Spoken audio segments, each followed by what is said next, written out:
প্রাথমিক বিদ্যালয়। আপনি প্রাথমিক বিদ্যালয়টা যদি আপনার নামটা যদি শুক্রবারটা লিখতেন।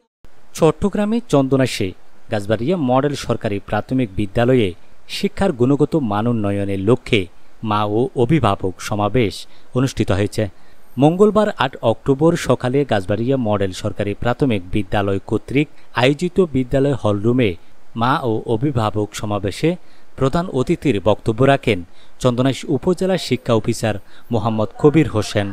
এ সময় তিনি বলেন, সন্তানের সুন্দর ভবিষ্যৎ গঠনে মায়ের ভূমিকায় প্রধান।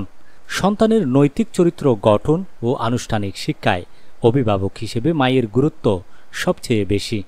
যাকে গুরুত্ব দিয়ে শিক্ষায় ভিত তৈরি করা গেলে তা আরও বাস্তবমুখী ও গুণগত মানের হয়ে উঠবে। প্রাথমিক শিক্ষা হচ্ছে একটি শিশুর সুদীর্ঘ পথ পরিক্রমার প্রারম্ভিক ধাপ।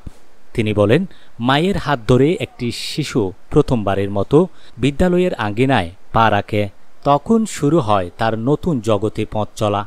আর এই নতুন পথ চলাকে আরও মসৃণ করতে একজন মায়ের সচেতনতায় সর্বাধিক গুরুত্বপূর্ণ।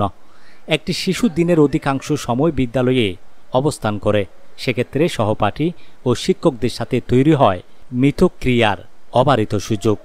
সমাবেশে বিদ্যালয়ের প্রধান শিক্ষক মোহাম্মদ আইয়ুব আলীর সভাপতিত্বে বিদ্যালয়ের সহকারী শিক্ষক মোহাম্মদ নুরুল আনোয়ারের সঞ্চালনায় বিশেষ অতিথি ছিলেন উপজেলা রিসোর্স সেন্টারের ইন্সট্রাক্টর আক্তার সানজিদা জাফর পপি, চন্দনাইশ উপজেলা সহকারী শিক্ষা অফিসার যথাক্রমে মোহাম্মদ ইলিয়াস, তপন কুমার পোদ্দার, জীবন খানাই সরকার, অভিভাবক প্রভাষক নজরুল ইসলাম, গাছবাড়িয়া মডেল সরকারি প্রাথমিক বিদ্যালয়ের শিক্ষক ঝর্ণা দে, জোবাইদা নাসরিন, লাভলি রানী শীল, জাহানারা বেগম, লতিফা জাহান আফরোজা, কামাল উদ্দিন, আয়েশা নাজনীন, মানুমা নিশাত, সাবরিনা ইয়াসমিন চৌধুরী, জয়নাব বিনতে গফুর, সুশান্ত দেব প্রমুখ সহ সমাবেশে বিদ্যালয়ের শিক্ষক শিক্ষিকা, শিক্ষার্থী, অভিভাবক ও এলাকার গণ্যমান্য ব্যক্তিবর্গ সহ অনেকেই উপস্থিত ছিলেন।